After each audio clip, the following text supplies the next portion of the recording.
of the Senate Veterans Committee. One of my highest priorities is to make certain that every veteran in this country, people who have put their lives on the line to defend us, get the quality health care and benefits that they have deserved. This is an important piece of legislation, and I want to congratulate Senator Testa, chair of the committee, and Ranking Member Moran for their hard work on this. This legislation will improve health care, research, and resources for veterans who are exposed to deadly toxic substances and environmental hazards, including open air burn pits during their military service. This legislation will finally recognize and treat toxic exposure as a cost of war for the millions of veterans Congress has ignored for far too long. And we do that by adding 23 burn pit and toxic exposure-related conditions to VA's list of service presumptions. And this will mean that some 3.5 million veterans will now be eligible for VA health care, and that is very, very important. It goes without saying that in the wealthiest country on earth, where we spend more on defense than the next 11 nations combined, no veteran should be without the health care that they are, in my view, entitled to. And I happen to believe, and I understand there is not the political support for this in Congress right now, but I happen to believe that in a world in which nation after nation guarantees health care to all of their people as a right, in fact, we are the only major country on earth not to do that, that the very least we could do is to make certain that every man and woman who has put the uniform of the United States of America on, put their lives on the line, are in fact entitled to health care because they served our country. That is my view. This bill does not do that, but this bill does at least enroll 3.5 million more people for VA health care, and it is a step forward. In terms of this bill, clearly it is unacceptable that we have exposed our military members to toxic burn pits and other dangerous substances on the battlefield. For decades, the Pentagon has utilized open-air burn pits to dispose of a wide variety of waste, including medical, human, and hazardous waste. Way back in 2009, when he led the U.S. Central Command, General David Petraeus sounded the alarm, quote, about the effects of burn pits and airborne toxins on our service members and civilians, end quote. Despite those concerns, DOD continued to expose U.S. forces to burn pits, leaving VA with the responsibility of dealing with the consequences of these dangerous and deadly actions. So, bottom line is, I am deeply supportive of this legislation. It is a step forward, but we can significantly improve this bill. And that is why I have, Mr. President, introduced 4 amendments to this important bill that I hope will be supported by the Senate. First, this first amendment that I've offered will expand permanent access to VA health care to members of the National Guard and Reserve who are not otherwise eligible. Right now, National Guardsmen and women who are activated on presidential orders are eligible for VA health care, and that is good.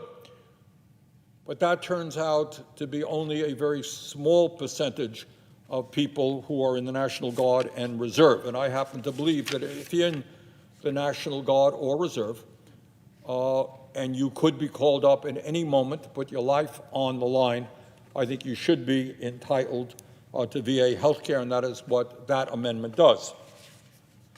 The second amendment deals with, what can I say, a pathetic and laughable bureaucratic nightmare that currently exists in the VA. And Rube Goldberg would have a hard time coming up with a system like this. This is really quite amazing. And that is within the VA bureaucracy, which is itself difficult to overcome for many veterans. You have a system, Mr. President, which now has over 3,000 income eligibility standards based on zip codes. So a veteran out there watching this says, you know, I would like to apply for VA health care. I served my country honorably. How do I do it? Well, it turns out that depending on your income and depending on the zip code that you live in, you may or may not be eligible for VA health care. So in other words, in Vermont, you can have one veteran with an income of X living across the street from another veteran who has an income of Y, $3,000 more or less.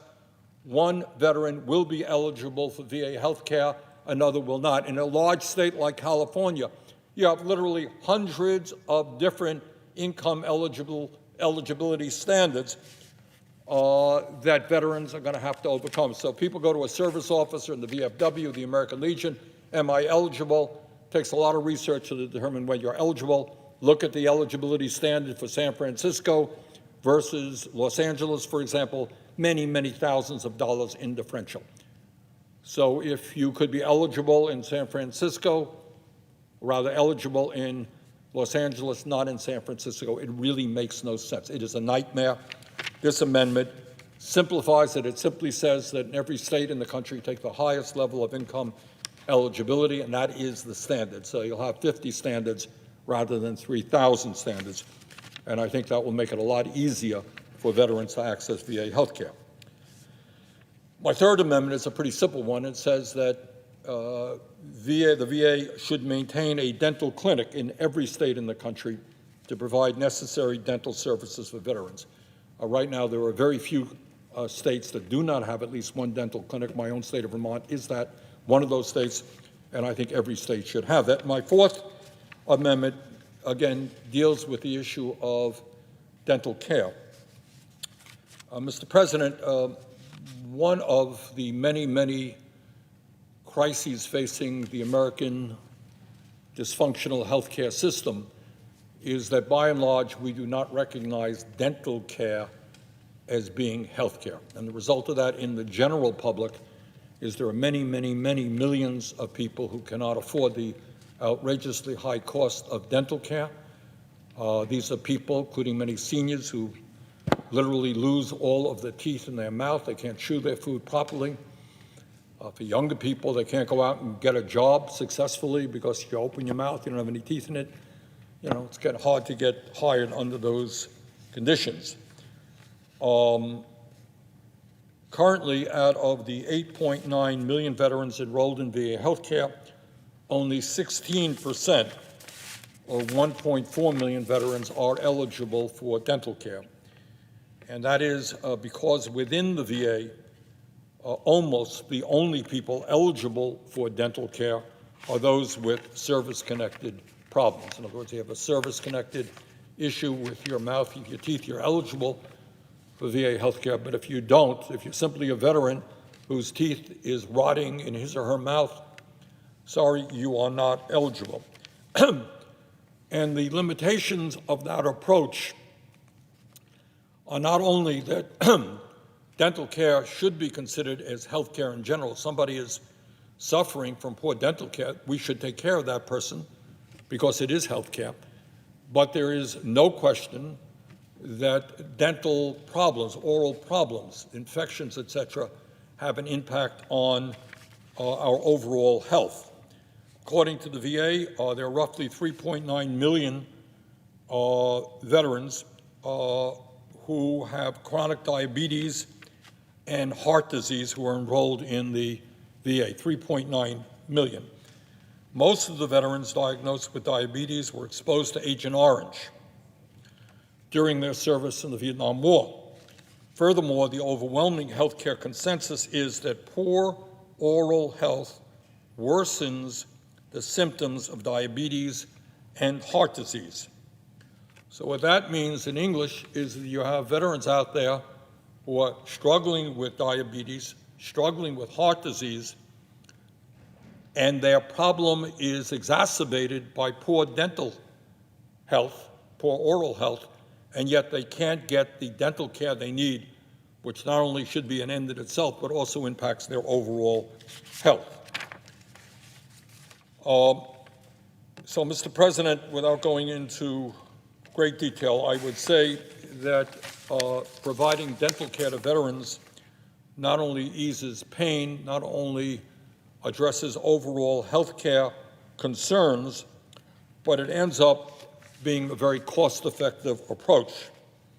In a 2019 report to Congress on the cost of expanding dental care, something that I asked for, VA stated, and I quote, "The provision of dental services could result in some reduction in total health care costs.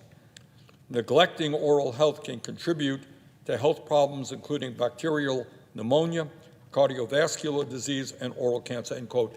In other words, when you treat oral problems, you are treating overall health issues, and you can keep people healthier and not have to expend a whole lot of money dealing with the health problems of those veterans.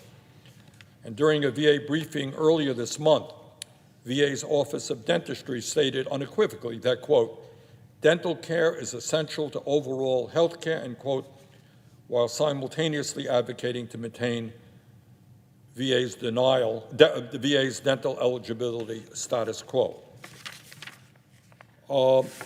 Bottom line is that not complicated. Dental care is health care. By ignoring dental care, we cause other health care problems, and we increase expenses to the VA. So those are the 4 amendments, and I hope the Senate will give them serious consideration. And with that, Mr. President, I yield the floor.